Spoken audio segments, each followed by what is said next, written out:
Hello friend, स्वागत है आपका एनक्यू स्टडी यूट्यूब चैनल पर। सक्षमता परीक्षा 2 से संबंधित या अगला प्रैक्टिस सेट लाए हैं, जिसमें हम लोग जो है विभिन्न विषयों से संबंधित महत्वपूर्ण प्रश्न जो सक्षमता परीक्षा में अधिक पूछे जाने के चांसेज है उसको एक एक करके देखेंगे। आइए बिना देर के हुए चलते हम लोग पहले प्रश्न को देखते हैं। इससे पहले अगर आप चैनल पर नए हैं तो सब्सक्राइब करते हुए बेल आइकन को दबा लीजिएगा। साथ ही वीडियो पसंद आए तो लाइक करते हुए दोस्तों के बीच भी शेयर कीजिएगा। पहला सवाल आ गया है कि एलोरा की गुफाओं का निर्माण किसने कराया था। जी, पहला क्वेश्चन है हमारे स्क्रीन पर कि एलोरा की गुफाओं का निर्माण जो है वो किनके द्वारा कराया गया था। चोलों के द्वारा, पल्लवों के द्वारा, या फिर पालों के द्वारा, या राष्ट्रकूटों के द्वारा। तो पहला नंबर प्रश्न का जो सबसे करेक्ट आंसर है दोस्तों वो ऑप्शन नंबर डी के रूप में जाना जाएगा कि एलोरा की गुफाओं का निर्माण जो है वो राष्ट्रकूटों के द्वारा कराया गया था। यानी ऑप्शन नंबर डी जो है पहला नंबर प्रश्न का सबसे सही उत्तर होगा। अगले सवाल की ओर बढ़ते हैं हम लोग, देखते हैं नेक्स्ट क्वेश्चन कौन सा है।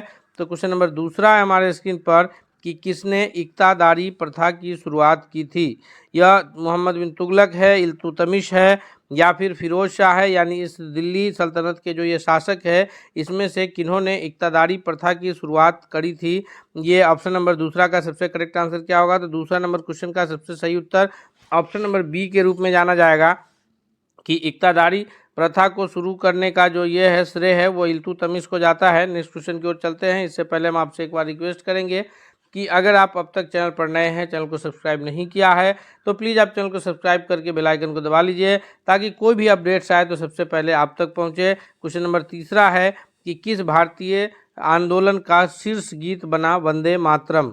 वंदे मातरम जो अभी हमारा राष्ट्रीय गीत है, यह कौन से भारतीय राष्ट्रीय आंदोलन का शीर्ष गीत बन गया था। यानी यह स्वदेशी आंदोलन का बना था, या असहयोग आंदोलन का, या फिर चंपारण सत्याग्रह से, या इनमें से कोई नहीं। तो तीसरा नंबर प्रश्न का जो करेक्ट आंसर होगा कि जब 1905 में लॉर्ड कर्जन महोदय के द्वारा प्रशासनिक दिक्कत बताते हुए पूरे बंगाल प्रांत को 2 हिस्सों में विभाग कर दिया गया था। हालांकि वह किया गया था सांप्रदायिक के आधार पर, पूर्वी बंगाल और पश्चिमी बंगाल के रूप में। तो उस वक्त जो है एक आंदोलन छिड़ा था, स्वदेशी आंदोलन, और उसी स्वदेशी आंदोलन का जो प्रमुख शीर्ष गीत के रूप में बना था वह वंदे मातरम बना था, जिसके लेखक जो है बंकिम चंद्र चटर्जी, यानी, और इसे जो है आनंद मठ से लिया गया है। ऑप्शन नंबर ए तीसरा नंबर क्वेश्चन का सबसे करेक्ट आंसर है कि स्वदेशी आंदोलन का गीत बना था वंदे मातरम।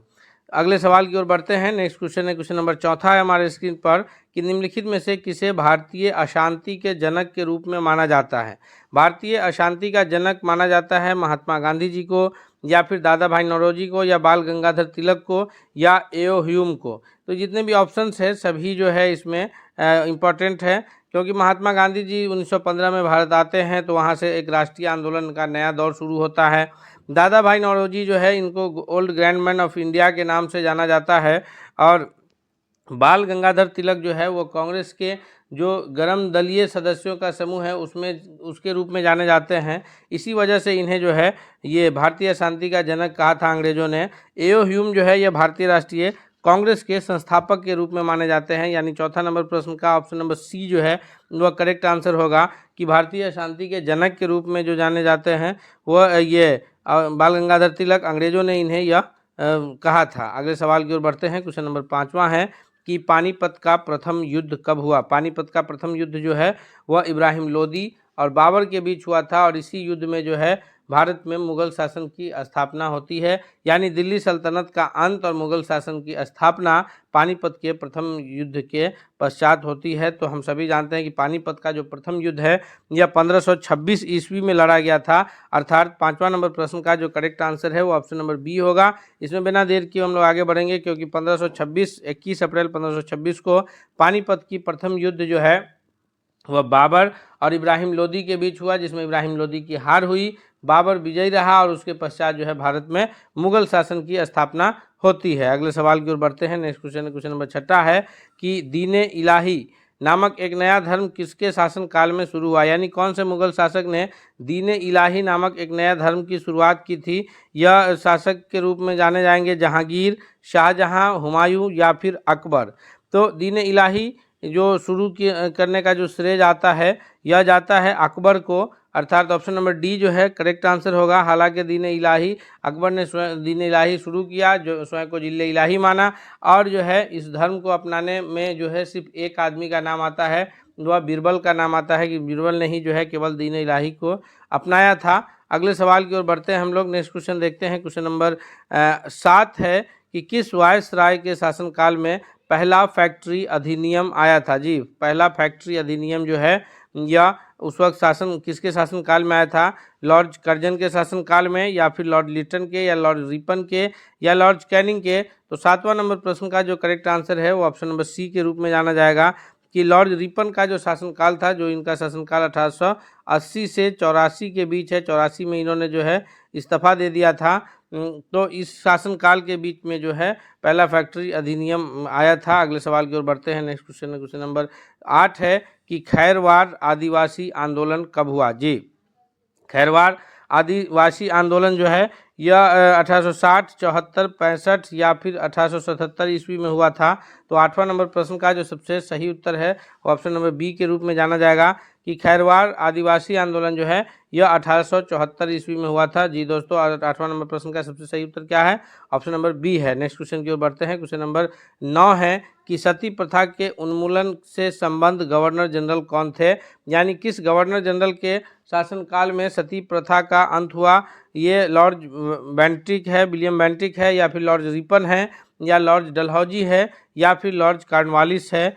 तो इसका जो सबसे सही उत्तर है दोस्तों 9वां नंबर प्रश्न के लिए वह है ऑप्शन नंबर ए, कि लॉर्ड विलियम बेंटिक के शासनकाल में जो है सती प्रथा का अंत किया गया, और जो है उसके बाद सती करना जो है वह कानूनन रूप से अपराध माना गया। नेक्स्ट क्वेश्चन की ओर बढ़ते हैं। क्वेश्चन नंबर 10 है कि निम्नलिखित में से किसने सर्वप्रथम प्रेस सेंसरशिप लागू करने का कार्य किया था? यानी प्रेस की स्वतंत्रता को जो ये करने का बाधित करने का कार्य है, प्रेस पर सेंसरशिप लागू करने का काम जो है वह कौन से अंग्रेज अधिकारी ने किया है? जॉन एडम्स हैं, लॉर्ड डलहौजी हैं, या लॉर्ड वेलेस्ली है, या फिर लॉर्ड हेस्टिंग्स है। तो 10वां नंबर क्वेश्चन का सही उत्तर ऑप्शन नंबर सी के रूप में जाना जाता है, कि लॉर्ड वेलेस्ली महोदय जो है ये प्रेस सेंसरशिप लागू करने का काम किया है। लॉर्ड वेलेस्ली को जो है वो सहायक संधि के रूप में भी जाना जाता है, कि इन्होंने जो है बहुत सारे राज परिवारों से सहायक संधि करके उसे अपने अधीन किया था। तो इस रूप में भी ये सहायक संधि के जनक के रूप में भी लॉर्ड वेलेस्ली का नाम आता है। अगले सवाल की ओर बढ़ते हैं, देखते हैं नेक्स्ट क्वेश्चन। क्वेश्चन नंबर 11 है कि बौद्ध धर्म ग्रहण करने वाली प्रथम महिला कौन थी? बौद्ध धर्म ग्रहण करने वाली प्रथम महिला जो है या महामाया है, महाप्रजापति गौतमी है, या यशोधरा है, या फिर बिंबा है। इसमें से सही उत्तर क्या होगा? तो इस प्रश्न का जो सबसे करेक्ट आंसर है कि बौद्ध धर्म को ग्रहण करने वाली जो प्रथम महिला है वो महाप्रजापति गौतमी है, जो कि गौतम बुद्ध की विमाता है, यानी सौतेली माँ कहिए, उनकी जो है ये मौसी के रूप में भी जानी जाती हैं। 11वां नंबर क्वेश्चन का ऑप्शन नंबर सी जो है वह करेक्ट आंसर है। नेक्स्ट सवाल की ओर बढ़ते हैं। अगला क्वेश्चन देखते हैं। क्वेश्चन नंबर 12 है कि बंगाल विभाजन के विरुद्ध जो विद्रोह का नेतृत्व है वो किसने किया था? बंगाल विभाजन जब 1905 में हुआ और उसके बाद जो है ये स्वदेशी आंदोलन चला, तो बंगाल विभाजन के विरुद्ध जो विद्रोह का नेतृत्व कर रहे थे वह चित्तरंजन दास हैं, या फिर सुभाष चंद्र बोस हैं, या अरुणा आसफ अली हैं, या एस.एन. बनर्जी हैं, यानी सुरेंद्र नाथ बनर्जी हैं। तो इस 12वां नंबर क्वेश्चन का जो करेक्ट आंसर है वो ऑप्शन नंबर डी के रूप में जाना जाएगा, कि बंगाल विभाजन के विरुद्ध जो आंदोलन चला था उसका नेतृत्व जो है ये विद्रोह का नेतृत्व सुरेंद्र नाथ बनर्जी कर रहे थे। नेक्स्ट क्वेश्चन की ओर बढ़ते हैं। क्वेश्चन नंबर 13 है कि पृथ्वी की उपसौर स्थिति किस महीने में होती है? 2 स्थिति आती है, उपसौर अपसौर। तो उसमें से उपसौर की जो स्थिति है वह पृथ्वी के जनवरी, मार्च या अप्रैल के महीने में होती है। तो यह उपसौर की जो स्थिति बनती है वह जनवरी महीने में बनती है। अर्थात 13वां नंबर प्रश्न का जो सबसे सही उत्तर है दोस्तों ऑप्शन नंबर ए के रूप में जाना जाएगा। 13वां नंबर क्वेश्चन का सबसे करेक्ट आंसर क्या होगा?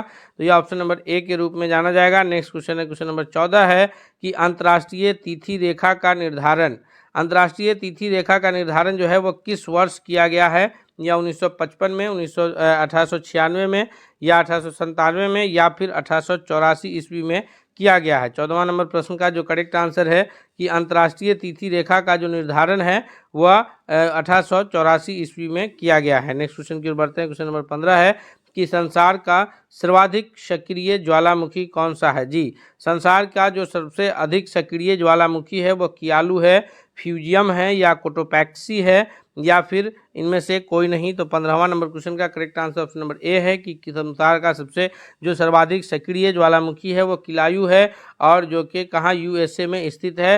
दोस्तों हम लोग एक एक महत्वपूर्ण प्रश्नों को इस सीरीज में हम लोग देखेंगे। हम आपसे रिक्वेस्ट करते हैं कि अगर आप अब तक चैनल पर हमारे नए हैं, चैनल को सब्सक्राइब नहीं किया है तो प्लीज़ आप चैनल को सब्सक्राइब करके बेल आइकन को दबा लीजिए तथा अगर वीडियो पसंद आ रहा है तो आप कमेंट करके बताइए और लाइक करते हुए दोस्तों के बीच भी शेयर कीजिए। अगले सवाल की ओर बढ़ते हैं। नेक्स्ट क्वेश्चन है, क्वेश्चन नंबर 16 है कि वायुमंडल में सर्वाधिक मात्रा में विद्यमान अक्रिय गैस यानी वह गैस जो रिएक्शन में हिस्सा नहीं लेते हैं वो कौन सा है। ऐसे अगर गैस की बात होगी तो वो नाइट्रोजन होगा जो कि 78% है वायुमंडल में। लेकिन अक्रिय गैस की बात हो रही है कि वह गैस जो कभी हिस्सा नहीं लेता है रिएक्शन में, तो वो गैस है आर्गन। ऑप्शन नंबर सी जो है करेक्ट आंसर होगा। इस ऑप्शंस में जितने भी गैस दिए हैं, चाहे वो हीलियम हो, नियन हो, आर्गन हो, क्रिप्टन हो, जेनन हो, रेडॉन हो, ये सारे अक्रिय गैस के ही समूह हैं। तो क्रिप्टन, हीलियन, आर्गन, नियन में से जो सबसे अधिक मात्रा में वायुमंडल में विद्यमान गैस है वो आर्गन है। और अगर ये रिएक्शन करने वाले गैसों, क्रियाशील गैसों की बात हो तो नाइट्रोजन सबसे अधिक है, 78% है। क्वेश्चन नंबर 17 है कि संचार उपग्रह किस वायुमंडलीय स्तर में स्थिर होता है। जो कम्युनिकेटिव सैटेलाइट्स हैं, यानी आज के ज़माने में जो कम्युनिकेशन हो रहा है वो सैटेलाइट कम्युनिकेशन से भी हो रहा है, जिसके वजह से हमें ये जानकारी मिल जाती है। मौसम का पूर्वानुमान सैटेलाइट कम्युनिकेशन के वजह से लगाना बहुत ही आसान हो गया है।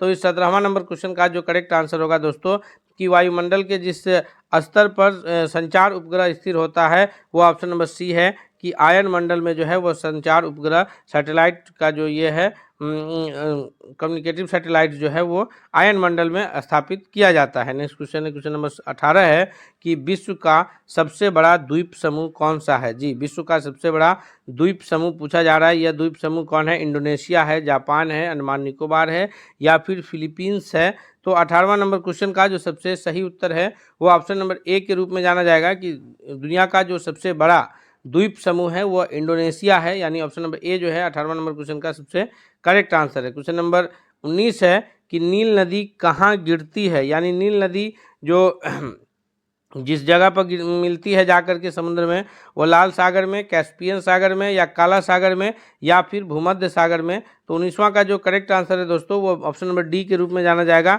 कि नील नदी जो है वो भूमध्य सागर में जाकर के मिल जाती है। नेक्स्ट क्वेश्चन है 20 है कि राज्य लोक सेवा आयोग के सदस्यों की नियुक्ति कौन करता है। राज्य लोक सेवा आयोग यानी हर राज्य में जो एक लोक सेवा आयोग है, जैसे बिहार की अगर हम लोग बात करें तो बिहार में लोक सेवा आयोग को किस नाम से जानते हैं? शॉर्ट नेम बहुत ही फेमस हुआ है, वो बीपीएससी के नाम से हम लोग जानते हैं, यानी Bihar public service commission, Bihar राज्य लोक सेवा आयोग। तो इसकी जो सदस्यों की नियुक्ति है इसका कौन करता है? तो इसका जो सबसे सही उत्तर है ऑप्शन नंबर ए कि राज्यपाल महोदय के द्वारा जो है वो राज्य लोक सेवा आयोग के सदस्यों की नियुक्ति किया जाता है। उसी प्रकार जो संघ लोक सेवा आयोग है, जिसे हम लोग शॉर्ट नेम यूपीएससी के नाम से जानते हैं, राष्ट्रपति के द्वारा उनके सदस्यों की नियुक्ति किया जाता है। नेक्स्ट क्वेश्चन है, क्वेश्चन नंबर 21 है कि संविधान सभा का प्रथम अधिवेशन कहाँ हुआ था। सबसे पहले हम लोग जानेंगे कि संविधान सभा का प्रथम अधिवेशन हुआ कब था। तो यह हुआ था 9 दिसंबर 1946 ईस्वी को। और यह कहाँ हुआ था? तो हम सभी जानते हैं कि संविधान सभा का जो प्रथम अधिवेशन हुआ है वह हमारे राष्ट्रीय राजधानी दिल्ली में, यानी ऑप्शन नंबर बी जो है 21वां नंबर क्वेश्चन का वह सबसे सही उत्तर है कि दिल्ली में जो है संविधान सभा का प्रथम अधिवेशन 9 दिसंबर 1946 को हुआ। और उसी दिन जो है वो ये डॉक्टर सच्चिदानंद सिन्हा को संविधान सभा के अस्थायी अध्यक्ष के रूप में चुने गए थे। फिर उसके 2 दिन के बाद 11 दिसंबर को जो है दिल्ली में ही बैठक होती है, जिसमें डॉक्टर राजेंद्र प्रसाद को जो है वो संविधान सभा के अस्थायी अध्यक्ष के रूप में चुना जाता है। अगले सवाल की ओर बढ़ते हैं। क्वेश्चन नंबर 22 है कि रेगुलेटिंग एक्ट पारित किया गया था। जी, रेगुलेटिंग एक्ट जो है वो कब पारित हुआ है? 22वां नंबर प्रश्न का करेक्ट आंसर क्या होगा? तो रेगुलेटिंग एक्ट जो पारित हुआ है 1778 है, 73 है, 76 है या फिर 1793 ईस्वी है। तो इस 22वां नंबर क्वेश्चन का जो सबसे सही उत्तर है दोस्तों वो ऑप्शन नंबर बी के रूप में जाना जाएगा कि रेगुलेटिंग एक्ट जो है वो 1773 ईस्वी में पारित किया गया था। नेक्स्ट सवाल की ओर बढ़ते हैं। क्वेश्चन नंबर 23 है कि भारतीय सेनाओं का सर्वोच्च सेनापति कौन होता है। भारतीय सेनाओं के जो सर्वोच्च सेनापति के रूप में जाने जाएंगे वो राष्ट्रपति, उपराष्ट्रपति, प्रधानमंत्री या रक्षा मंत्री। ये 4 ऑप्शंस हैं तो इसमें से कौन सबसे करेक्ट आंसर होगा? तो वैसे तो भारतीय सेना के जो 3 अलग अलग विंग्स हैं, जैसे थल सेना, जल सेना, वायु सेना, तो तीनों सेनाओं का एक एक प्रमुख होते हैं। थल सेना प्रमुख, जल सेना प्रमुख, वायु सेना प्रमुख, और फिर सभी सेनाओं का एक प्रमुख होते हैं जिन्हें जो है CDS के नाम से जानते हैं, चीफ ऑफ डिफेंस स्टाफ जो है के रूप में जाना जाता है। प्रथम CDS के रूप में जो है ये बिपिन रावत जी थे। उसके बाद जो है इनकी असमय जो है ये दुर्घटना होने के कारण दूसरे CDS हुए हैं। और ये, लेकिन अगर सर्वोच्च सेनापति की बात किया जाए तो वो option number A correct answer होगा कि राष्ट्रपति जो है वो सभी सेनाओं का सर्वोच्च सेनापति के रूप में होते हैं। नेक्स्ट क्वेश्चन की ओर बढ़ते हैं। क्वेश्चन नंबर 24 है कि भारत के पहले राष्ट्रपति के रूप में डॉक्टर राजेंद्र प्रसाद को चुना गया था। किनके द्वारा जो है डॉक्टर राजेंद्र प्रसाद का निर्वाचन हुआ था? वैसे तो राष्ट्रपति का निर्वाचन जो है वो एकल मतदान संक्रमणीय पद्धति के द्वारा जो है वो निर्वाचन होता है, जो कि अप्रत्यक्ष ढंग से होता है, यानी कि ये संसद के सदस्य और राज्य विधानमंडल के सदस्य जो है वो राष्ट्रपति के निर्वाचन में हिस्सा लेते हैं। लेकिन जो डॉक्टर राजेंद्र प्रसाद का प्रथम राष्ट्रपति के रूप में जो चुनाव हुआ था वह किनके द्वारा हुआ था? तो 24वां नंबर क्वेश्चन का जो करेक्ट आंसर है कि वह संविधान सभा के द्वारा जो है आपका निर्वाचन किया गया था। ऑप्शन नंबर डी जो है वो करेक्ट आंसर होगा। क्वेश्चन नंबर 25 है कि निम्नलिखित में से कौन भारत के राष्ट्रपति के चुनाव में भाग नहीं लेता है? तो भारत के राष्ट्रपति के चुनाव में जो वोट करने के लिए भाग लेने वाले सदस्य हैं उसमें से राज्यसभा के सदस्य हिस्सा लेते हैं, लोकसभा के सदस्य हिस्सा लेते हैं और राज्य विधानसभा के सदस्य भी हिस्सा लेते हैं। लेकिन राज्य की जो विधान परिषद है, भारत के 6-7 राज्यों में जो है वो विधान परिषद है, यानी जो राज्य की विधान मंडल के जो ऊपरी सदन है जिसे विधान परिषद के नाम से जाना जाता है, जैसे बिहार में भी विधान परिषद है, तो विधान परिषद के जो सदस्य होते हैं वो हिस्सा नहीं लेते हैं। लेकिन इसमें तो वो हिस्सा राष्ट्रपति के चुनाव में नहीं लेते हैं। बाकी राज्यसभा, लोकसभा और विधानसभा के सदस्य जो है वो हिस्सा लेते हैं। बिहार विधान परिषद के सदस्यों की जो संख्या है वो 75 है, याद रखेंगे। बिहार में राज्यसभा के 16 सदस्य है, लोकसभा के 40 है, विधानसभा का 243 है, विधान परिषद के 75 हैं। नेक्स्ट सवाल की ओर बढ़ते हैं। क्वेश्चन नंबर 26 है कि प्रधानमंत्री की नियुक्ति राष्ट्रपति करता है। यह बात जो है भारतीय संविधान के किस अनुच्छेद में उल्लेखित है, यानी किस अनुच्छेद के तहत जो है राष्ट्रपति महोदय प्रधानमंत्री की नियुक्ति करते हैं? तो 26वां नंबर क्वेश्चन का जो करेक्ट आंसर है ऑप्शन नंबर सी कि अनुच्छेद 75 के तहत जो है वो राष्ट्रपति महोदय के द्वारा प्रधानमंत्री की नियुक्ति की जाती है। नेक्स्ट क्वेश्चन की ओर चलते हैं। क्वेश्चन नंबर 27 है कि राष्ट्रीय राजधानी क्षेत्र के प्रशासक को किस नाम से जाना जाता है? नेशनल कैपिटल जो ये रीजन है उसके प्रशासक जो होते हैं तो उन्हें किस नाम से जाना जाता है? राज्यपाल, मुख्य सचिव, उपराज्यपाल या फिर प्रशासक कहा जाता है? तो इस 27वां नंबर क्वेश्चन का सही उत्तर ऑप्शन नंबर सी है कि उपराज्यपाल लेफ्टिनेंट गवर्नर के रूप में जाने जाते हैं। जैसे राष्ट्रीय राजधानी क्षेत्र दिल्ली जो है तो वहाँ के जो प्रशासक है वो उपराज्यपाल होते हैं, और वहाँ हालांकि जो दिल्ली है वो अर्धराज्य के रूप में जाना जाता है। वहाँ जो है विधानमंडल भी है, वहाँ दिल्ली के मुख्यमंत्री भी निर्वाचित होते हैं जो अभी वर्तमान में अरविंद केजरीवाल हैं। तो ये और प्रशासक के रूप में जो है वहाँ जो ये होते हैं केंद्र राष्ट्रपति महोदय के द्वारा जो वहाँ प्रशासक नियुक्त किया जाता है वो उपराज्यपाल के नाम से जाने जाते हैं। बाकी जैसे बिहार पूर्ण राज्य है तो यहाँ जो ये होते हैं मुख्यमंत्री और फिर राज्यपाल। अगले सवाल की ओर बढ़ते हैं। नेक्स्ट क्वेश्चन है, क्वेश्चन नंबर 28 है कि निम्नलिखित में से कौन सा विषय संघ सूची के अंतर्गत समाविष्ट है? संघ सूची के अंदर समाविष्ट विषय पर केवल केंद्र सरकार को कानून बनाने का अधिकार प्राप्त होता है। वहीं राज्य सूची में जो विषय शामिल होते हैं उस पर दोनों सरकारें उस पर राज्य सरकार कानून बनाती हैं, लेकिन जो विषय समवर्ती सूची में शामिल होता है उस पर केंद्र सरकार और राज्य सरकार दोनों सरकारों को कानून बनाने का समान अधिकार प्राप्त होता है। टकराव की स्थिति में केंद्र सरकार की बातें जो है वो वहाँ लागू होती है। जैसे शिक्षा जो है वो समवर्ती सूची का विषय है, लेकिन यहाँ जो संघ सूची के विषय हैं 28वां नंबर प्रश्न का जो करेक्ट आंसर है वो ऑप्शन नंबर डी है कि जनगणना कराने का जो अधिकार है वो पूर्ण रूप से केंद्र सरकार के पास है, राज्य सरकार उसमें अपना अधिकार नहीं रखती है। बिहार में जो 2023 में हुआ है वो जाति आधारित गणना था, न कि जनगणना था। जाति आधारित गणना के आधार पर जो है राज्य सरकार ने एक सर्वेक्षण कराया था। अगले सवाल की ओर चलते हैं। नेक्स्ट क्वेश्चन देखते हैं कौन सा है। तो अगला सवाल है क्वेश्चन नंबर 29 है कि राज्य सूची से हटा करके समवर्ती सूची में लाया गया है, यानी कौन से विषय को राज्य सूची से हटा के समवर्ती सूची में लाया गया है ताकि उस पर राज्य सरकार के साथ साथ केंद्र सरकार भी कानून बना सके। तो ये 29वां नंबर क्वेश्चन का ऑप्शन नंबर ए जो है वो करेक्ट आंसर है कि वन को जो है वो राज्य सूची से हटा करके समवर्ती सूची में लाया गया है। क्यों? क्योंकि वन जो है वो पर्यावरण के लिए बहुत ही अहम महत्वपूर्ण है। तो ऐसे विषयों पर राज्य सरकार के साथ साथ केंद्र सरकार भी कानून बनाएगी, केंद्र सरकार भी उसे ग्रांट करेगी। अगले सवाल की ओर बढ़ते हैं। क्वेश्चन नंबर 30 है कि केंद्र और राज्य के बीच वैधानिक शक्तियों का बंटवारा हुआ था, यह भारतीय संविधान के किस अनुसूची के तहत जो है। 30वां नंबर क्वेश्चन का सही उत्तर क्या होगा कि भारतीय संविधान के किस अनुसूची के तहत केंद्र और राज्य के बीच वैधानिक शक्तियों का बंटवारा हुआ है। तो इस 30वां नंबर प्रश्न का जो करेक्ट आंसर है ऑप्शन नंबर सी है कि यह 7वीं अनुसूची के तहत जो है यह बंटवारा हुआ है। नेक्स्ट सवाल की ओर बढ़ते हैं। क्वेश्चन नंबर 31 है कि भारत की संविधान सभा ने राष्ट्रीय ध्वज को कब अपनाया था।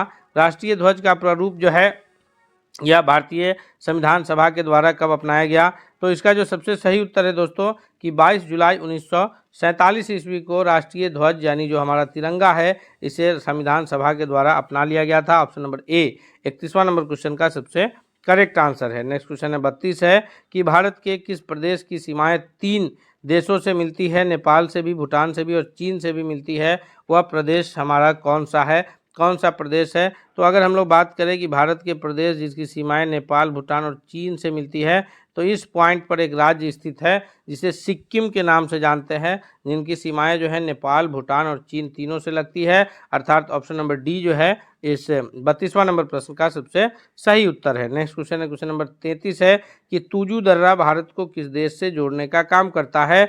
तो यह तुजू दर्रा के द्वारा जो है भारत का जो ये जुड़ाव है इसका सही उत्तर कौन सा होगा। तो 33वां नंबर प्रश्न का जो सबसे करेक्ट आंसर है कि भारत को म्यांमार से जोड़ने का काम जो है वह तुजू दर्रा करता है। Option number A correct answer है। नेक्स्ट क्वेश्चन है क्वेश्चन नंबर 34 है कि भारत में सर्वाधिक कॉफ़ी उत्पादक राज्य। तो भारत में जो सबसे अधिक कॉफ़ी उत्पादक राज्य है वह कौन है, वह कर्नाटक है। ऑप्शन नंबर बी 34वां नंबर क्वेश्चन का सबसे सही उत्तर क्या होगा। ऑप्शन नंबर बी की कर्नाटक जो है वो सबसे अधिक कॉफ़ी उत्पादक राज्य है और कर्नाटक को जो है वो रेशम उत्पादन के रूप में भी जाना जाता है, याद रखेंगे हम लोग। नेक्स्ट क्वेश्चन की ओर बढ़ते हैं। क्वेश्चन नंबर 35 है कि इनमें से कौन केरल को तमिलनाडु से जोड़ने का कार्य करता है। कौन सा दर्रा जो है वह केरल राज्य को तमिलनाडु राज्य से जोड़ता है। थालघाट, शिपकिला दर्रा, पालघाट या भोरघाट दर्रा। तो इस 35 नंबर क्वेश्चन का सही उत्तर ऑप्शन नंबर सी है कि पालघाट दर्रा जो है यह केरल राज्य को तमिलनाडु राज्य से जोड़ने का कार्य करता है। क्वेश्चन नंबर 36 है कि निम्नलिखित में से कौन सूचक की तरह इस्तेमाल नहीं किया जा सकता। यानी सूचक की तरह इस्तेमाल नहीं करने का अर्थ यह है कि उससे हम लोग यह पता नहीं लगा सकते हैं कि कौन सा विलयन अम्लीय है या कौन सा विलयन क्षारीय है। यह विज्ञान से रिलेटेड प्रश्न है दोस्तों। हम आपसे एक बार फिर रिक्वेस्ट करते हैं कि अगर आप अब तक हमारे चैनल पर नए हैं, चैनल को सब्सक्राइब नहीं किया है, तो प्लीज़ आप चैनल को सब्सक्राइब करके बेल आइकन को दबा लीजिए। साथ ही साथ वीडियो पसंद आ रहा है तो लाइक करते हुए दोस्तों के बीच भी शेयर कीजिए। 36वां नंबर क्वेश्चन का जो सही उत्तर है वो ऑप्शन नंबर डी है कि मूली है, क्योंकि हल्दी से भी पता लगाया जा सकता है कि कौन अम्ल है कौन भस्म है। मेथिल ऑरेंज से पता लगाया जा सकता है, फिनोप्थेलिन से पता लगाया जा सकता है, लिटमस से पता लगाया जा सकता है। ये सारे चीज़ जो हैं यह सूचक के रूप में इस्तेमाल होंगे, लेकिन मूली से किसी प्रकार का पता नहीं लगता है। जब हम लोग हमारे वाइट कपड़ों पर किसी भी प्रकार के खाने की सामान जैसे ये दाल वगैरह हो अगर गिर जाता है तो उसमें हल्दी होता है, फिर जब हम लोग उस पर साबुन लगाते हैं तो वहाँ पर हल्दी जो है अपना रंग परिवर्तन करता है, जिससे हमें ये पता चलता है कि साबुन जो है वह क्षारीय है। तो हल्दी जो है सूचक के रूप में इस्तेमाल हो सकता है। अगला सवाल है क्वेश्चन नंबर 37 है कि एक विलयन किसी नीले लिटमस को लाल रंग में परिणत कर देता है, तो संभवतः विलयन का पीएच मान कितना होगा। तो जो विलयन नीला लिटमस को लाल करेगा, सबसे पहले हम लोग जानेंगे कि वह विलयन कौन सा होगा। तो जो विलयन नीला लिटमस को लाल करेगा वह विलयन अम्लीय होगा, और जो अम्लीय विलयन होगा उसका पीएच मान 0 से लेकर के 6.9 तक होगा, क्योंकि 7 जो है यह तो उदासीन होगा, न यह अम्लीय होगा न भस्मीय होगा। तो इस प्रकार जो करेक्ट आंसर बनेगा इसमें से वो ऑप्शन नंबर डी बनेगा कि वो विलयन का पीएच मान 6 होगा, क्योंकि 7 से अधिक जो भी विलयन होगा वो लाल को नीला करेगा। लाल को नीला कौन करता है, भस्म, और 7 से अधिक पीएच मान किसका होता है, भस्म का। अर्थात 37 का correct answer option number D है। नेक्स्ट क्वेश्चन की ओर बढ़ते हैं। क्वेश्चन नंबर 38 है कि जल के अम्लीय एवं क्षारीय विलयन के कारण विद्युत के सुचालक होते हैं, तो यह किस कारण से होते हैं। तो जल में घुल करके जो अम्ल होते हैं ना वो H+ आयन देते हैं, वहीं भस्म जो होता है वो जल में घुल करके हाइड्रोक्साइड आयन देता है, यानी OH- आयन देता है। अर्थात अम्लीय और क्षारीय विलयन जिस कारण विद्युत का सुचालक होता है वो ऑप्शन नंबर सी है कि H+ आयन और OH- दोनों के कारण जो है इस प्रकार की स्थिति होती है। क्वेश्चन नंबर 39 है कि स्पेक्ट्रम प्राप्त करने के लिए उसका प्रयोग होता है, किसका उपयोग होता है? स्पेक्ट्रम प्राप्त करने के लिए कांच की सिल्ली का, अवतल दर्पण, उत्तल दर्पण या प्रिज्म। तो स्पेक्ट्रम प्राप्त करने के लिए जो है वो प्रिज्म का इस्तेमाल होता है, यानी स्पेक्ट्रम जो सूर्य की प्रकाश के श्वेत रंग को 7 रंगों में जो तोड़ करके ये बनता है स्पेक्ट्रम, उसके लिए हमें किसकी आवश्यकता ये पड़ती है? तो वह प्रिज्म है। क्वेश्चन नंबर 40 है कि विद्युत मोटर का परिवर्तित करता है। विद्युत मोटर जो है यह किससे किसमें परिवर्तन करता है? तो विद्युत मोटर का काम है कि वह इलेक्ट्रिक से ऊर्जा लेगा, जो भी इलेक्ट्रिक से ऊर्जा लेकर के फिर वो यांत्रिक ऊर्जा में परिवर्तन करेगा। अर्थात 40वां नंबर प्रश्न का correct answer option number B हो जाएगा कि वह विद्युत ऊर्जा लेता है और फिर उस विद्युत ऊर्जा को मैकेनिकल ऊर्जा में परिवर्तन कर देता है। अगले सवाल की ओर ये इस प्रकार दोस्तों हम लोग 40 महत्वपूर्ण प्रश्नों को अभी कंप्लीट किए हैं। हम उम्मीद करते हैं कि यह 40 जो प्रश्न है ये आपके लिए बहुत ही लाभकारी हितकारी साबित होगा। इसलिए आपसे रिक्वेस्ट है कि अगर आप अपने चैनल पर नए हैं तो प्लीज़ चैनल को सब्सक्राइब करते हुए बेल आइकन को दबा लीजिए। साथ ही साथ वीडियो पसंद आए तो कमेंट करके बताइए और दोस्तों के बीच शेयर कीजिए। मिलते हैं अगले सेट के साथ, तब तक के लिए धन्यवाद।